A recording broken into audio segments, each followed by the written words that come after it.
நீங்கள் ரட்சிப்பு யூதர் வழியாய் வருகிறது. உண்மையாய் தொழுது கொள்ளுகிறவர்கள் பிதாவை ஆவியோடும் உண்மையோடும் தொழுது கொள்ளும் காலம் வருகிறது. அது இப்பொழுதே வந்திருக்கிறது. தம்மை தொழுது கொள்ளுகிறவர்கள் இப்படிப்பட்டவர்களாய் இருக்கும்படி பிதாவானவர் விரும்புகிறார். தேவன் ஆவியாயிருக்கிறார். ஸ்திரியே, அவரை தொழுது கொள்ளுகிறவர்கள் ஆவியோடும் உண்மையோடும் அவரை தொழுது கொள்ள வேண்டும் என்று ஒரு பெரிய தியாலஜி ஸ்டடி அங்கே நடக்குது. தண்ணி கேட்டவர்கிட்ட இவர் என்னத்தையோ சொல்ல, கடைசியில் இந்த அம்மாவுக்கு தாகம் எடுக்க ஆரம்பிச்சிருச்சு. அந்த தண்ணியை எனக்கு தாங்க, அந்த தண்ணியை எனக்கு தாங்க. தண்ணி என்று சொல்ல இந்த தோராவின் சத்தியங்களை அவர் சொல்லிக் கொண்டு வருகிறார். ஸ்திரியே, எங்கும் அவரை தொழுது கொள்ளலாம். ஆனால் ஒன்று, ஆவியோடும் உண்மையோடும் தொழுது கொள்ளலாம். உனக்குள்ள ஆவியின் அபிஷேகம் இருக்க வேண்டும், உண்மையும் இருக்க வேண்டும். சிலருக்கு ஆவியின் அபிஷேகம் இருக்குது, உடம்பெல்லாம் ஏதாவது ஒன்று ஆவி காட்டுறாங்க வெளியில, நம்மளாம் பார்க்கணும்னு சொல்லி. ஆனா உண்மை இருக்காது, வாழ்க்கையில உண்மை இருக்காது. சில பேருக்கு உண்மை இருக்கும், ஆவி இருக்காது.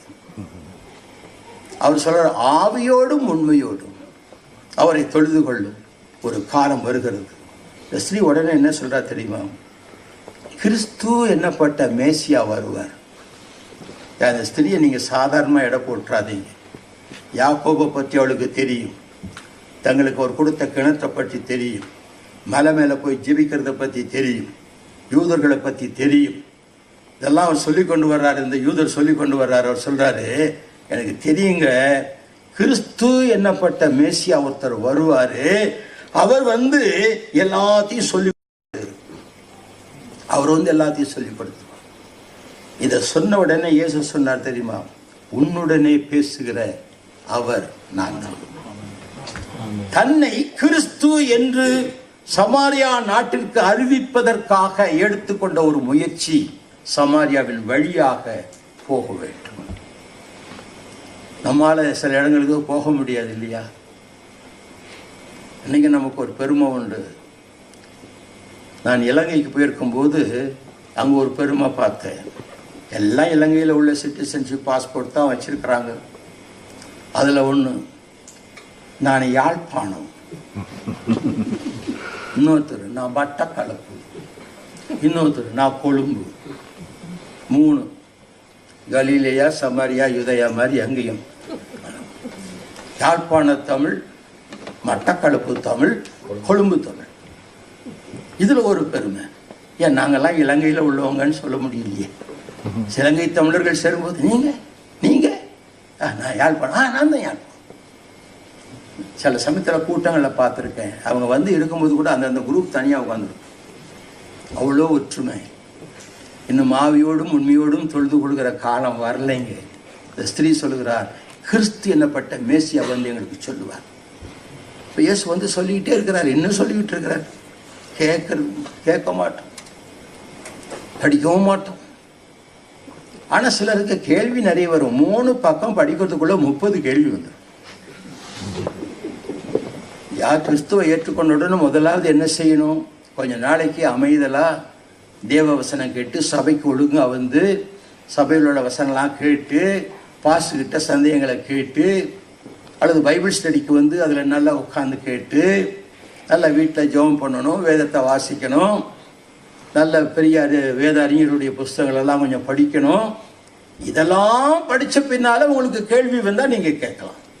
ஒன்றுமே தெரியாமல் எங்களுக்கு கேள்வி இருக்குது அப்படின்னா நீங்கள் முதல்ல என்ன செய்யணும்? கிறிஸ்துவுக்குள்ள வராமையே இருக்கணும். வந்துட்டா அமைதியா அமர்ந்திருந்து அவர் தேவன் என்று அறிந்து கொள்ள காலம் எடுக்கும். நான் விசுவாசியான போது ஒரு பாஸ்டர் இடத்துல 3.5 வருஷம் விசுவாசியா இருந்தேன். அவர் பிரசங்கம் பண்றதை கவனிப்பேன். வீட்டில் போய் நான் என் மனைவி உட்கார்ந்து அதை ஆராய்ஞ்சு பார்ப்போம். அவர் இப்படி சொன்னார் எப்படி அப்படின்னாங்க. எங்களுக்குள்ளே எழுகிற கேள்வியை திருப்பி அவர்கிட்ட அன்னைக்கு சாயங்காலமே ஓடுவோம். வார நாட்களில் சாயங்கால நேரத்துக்கு அவர் வீட்டுக்கு போயிடுவேன். அவர்கிட்ட கதைக்கிறதுக்காக இழுத்து போட்டுக்கிட்டு அவருடைய வேஷ்டி துணி நான் துவைச்சி கொடுத்து அயன் பண்ணி கொடுத்து அவங்க வீட்டில் போகிற பாத்திரங்களெல்லாம் கழுவி அவருக்கு வேலையெல்லாம் செஞ்சு தூத்து கொடுத்து எல்லாம் செய்து மாப் போட்டு கொடுத்து இப்படி பண்ணும்போதே பாஸ்கிட்ட கேள்வியா கேட்பேன். அவர் சொன்ன, நீ வேலையே செய்ய வேணாண்டா, நீ வராத அப்படின்பார். அப்படி கேள்வி கேட்பேன். எங்க சபையில இல்லை, அவர் தனிப்பட்ட முறையில் என் சந்தேகங்களுக்கு நான் ஒருவரைத்தான் கேட்க முடியும். அப்படி என் வாழ்க்கையிலே அவரோடு அண்டி 3.5 வருஷம் விசுவாசியாக இருந்து அவருடைய ஏவுதலினாலே நான் பைபிள் ஸ்டடிக்கெல்லாம் போய் பைபிள் ஸ்டடியை அப்புறம் என்னையே பைபிள் ஸ்டடி எடுக்க வச்சார். அந்த அளவுக்கு அந்த சபையில் வளர்ந்தேன். ஒரு வளர்ச்சி இல்லாதபடி இன்றைக்கு அநேக கிறிஸ்தவர்கள் கேள்வி மேல் கேள்வி கேட்பதற்கு காரணம் அவர்கள் இயேசுவை அறிய வேண்டிய பிரகாரம் இன்னும் அறியவில்லை. அதனால்தான் கேள்வி கேட்கிறார். அந்த கேள்வியை போதகர் இடத்துல போகணும். போதகர்கிட்ட போகணும்னா போதகரோடு நல்ல ஐக்கியம் இருக்கணும், அந்த சபையில் ஐக்கியம் இருக்கணும். இதெல்லாம் விட்டுட்டு இங்கேயும் அங்கேயும் ஓடிக்கிட்டு எங்களுக்கு கேள்வி இருக்குன்னு சொன்னீங்கன்னா சரியில்லை. சமாரியா ஸ்திரிக்கு நல்ல அறிவு இருந்தது. அவர் மேசியாவை பற்றி தெரிந்திருந்தாள், ஜீவ தண்ணீரை பற்றி அறிந்திருந்தாள், யாக்கோவை அறிந்திருந்தாள், யாக்கோவின் கிணத்தை அறிந்திருந்தாள். இதெல்லாம் தெரிஞ்சதுனால தான் இயேசு கிறிஸ்துவிட்ட சில கேள்விகளை கேட்டாள். அவர் அவருக்கு பதில் சொல்லிக்கொண்டே வருகிறார். உன்னுடனே பேசுகிற அந்த மேசியா நான் தான் என்று சொன்ன உடனே அவ ஓடிட்டான். அந்த நேரம் பார்த்து சீஷர்களாக வந்தாங்க. வந்துட்டு சொன்னாங்க, ஐயா ஆண்டவரே அப்படின்னு ஒன்றும் வந்தோடனே கேட்டாங்க. இவங்க தான் கேட்டாங்க, அவர்கிட்ட கேட்கல. இந்த ஸ்திரீயோடு அவர் பேசிக் கொள்வதை பார்த்து அவர்கள் ஆச்சரியப்பட்டார்கள். என்ன கதைக்கிறார், அவ சமாரியா பொண்ணாச்சே, இவர் யூதராச்சே, என்ன கதைச்சிருப்பார்? என்னது சாதாரண பெண்ணோடு பேசினா, ஒரு யூத பெண்ணோடு பேசினா தப்பு இல்லை அவங்களுக்கு, சமாரிய பெண்ணிட்டு எப்படி பேசினார்? தீண்டத்தகாதவனாச்சே, அவங்க சேர மாட்டாங்களே, ஒற்றுமை இல்லையே, தீட்டாயிருமே, என்ன கதைச்சார் அவர் என்று அவர்கள் பேசிக்கொண்டு ஒன்றும் அவங்ககிட்ட கேட்காம இருந்தாங்க. அந்த ஸ்திரீ குடத்தை வச்சுட்டு ஓடிட்டான். குடத்தை கணத்திட்ட வச்சுட்டு அந்த ஊருக்குள்ளே போனான். அங்கே போய் சொன்னாலாம், நான் செய்த எல்லாவற்றையும் ஒரு மனுஷன் எனக்கு சொன்னார், அவரை வந்து பாருங்கள், அவர் கிறிஸ்துதானோ. தமிழ்ல கிறிஸ்துதானோன்னு இருக்கு, ஆனா ஆங்கில வேதாத்துல ரொம்ப அருமையா இருக்கு. Is he not the Christ? இவர் அல்லவா கிறிஸ்து? கிறிஸ்து வரணும்னு சொல்றீங்களே, இவர் அல்லவா கிறிஸ்து?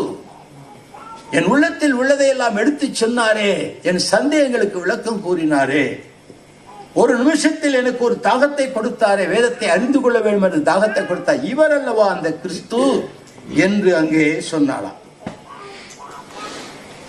அப்போ அந்த ஊர்ல உள்ளவங்க எல்லாம் இவரோட வர ஆரம்பிச்சாங்க. அதுக்கு பின்னால பாத்தீங்கன்னா அவர் சொல்றாரு, ஐயா சீசர்கள், ஐயா சாப்பாடு வாங்கிட்டு வந்திருக்கோம், நாங்க அங்கேயே நல்லா சாப்பிட்டுட்டோம், நீங்க சாப்பிடுங்க. நீங்க சாப்பிடுங்கன்னு சொன்ன உடனே அது சொன்னார், நான் புசிப்பதற்கு நீங்கள் அறியாத ஒரு போஜனம் எனக்கு உண்டு. நீங்கள் அறியாத ஒரு போஜனம் எனக்கு உண்டு. இந்த சீஷர்களாலே அவர் சொன்னதை விளங்கி கொள்ள முடியவில்லை. இவங்க சொல்றது வயிற்று சாப்பாடை பற்றி, அவர் சொல்றது ஆத்ம சாப்பாடை பற்றி. நான் அனுபவிக்க வேண்டிய ஒரு போஜனம் உண்டு, நான் சாப்பிட வேண்டிய ஒரு போஜனம் உண்டு, நான் விழுங்க வேண்டிய ஒரு போஜனம் உண்டு. மரணத்தை ஜெயமாக விழுங்கின இயேசு கிறிஸ்து அந்த நேரத்தில் தன்னுடைய மரணத்தை சிந்தித்து பார்க்கிறார்.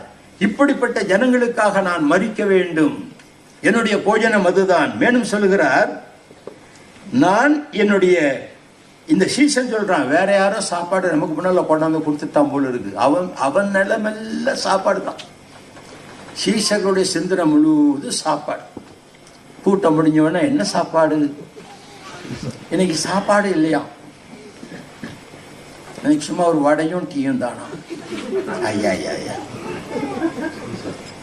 எதுக்கு கூடி வர்றோம் தெரியுமா? சாப்பாடு. சிந்தனை முழுவதும் சாப்பாடு. வேற யாரோ கொண்டாந்து கொடுத்துட்டோம் போதகருக்கு. அவர் சொல்கிறார், இயேசு அவர்களை நோக்கி, நான் என்னை அனுப்பினவருடைய சித்தத்தின்படி செய்து அவருடைய கிரியையை முடிப்பதே என்னுடைய போஜனமாயிருக்கிறது. எது உண்மையான ஆகாரம்? நான் என்னை அனுப்பினவருடைய சித்தத்தின்படி செய்து அப்ப தேவனுடைய சித்தம் என்ன? தேவனுடைய நோக்கம் என்ன? அவர் என்ன சொல்லுகின்றார்? என்னை அனுப்பினருடைய சித்தத்தின்படி செய்து. அப்படியானால் தேவ சித்தம் என்ன? இயேசு உலகத்தின் பாவங்களுக்காக மரிக்க வேண்டும். அது தேவனுடைய சித்தம். ஆனால் அவர் செத்த இறைவனாய் இருக்கக்கூடாது. உயிர்த்தெழுந்து மீண்டும் இந்த உலகத்திலே தேவனுடைய ராஜ்யத்தை ஏற்படுத்தி விட்டு அவர்கள் எல்லாம் கொண்டு வந்து பரலோகத்திலே சேர்க்க வேண்டும். அதனாலே ரட்சிப்பின் அதிபதியாக இயேசு கிறிஸ்துவை உபத்திரவத்துக்குள்ளாக நடத்துவது பிதாவின் சித்தமாயிருந்தது. இயேசுவும் பிதாவின் சித்தத்தை நிறைவேற்றுவதற்காக பலத்த சத்தத்தோடும் கண்ணீரோடும் அவர் செபித்தார். பல பாடுகளை பட்டதனாலே அவர் தேவனுடைய காரியங்களை கற்றுக்கொண்டார். இவை எல்லாவற்றையும் செய்து முடிப்பது அவருடைய சித்தம்.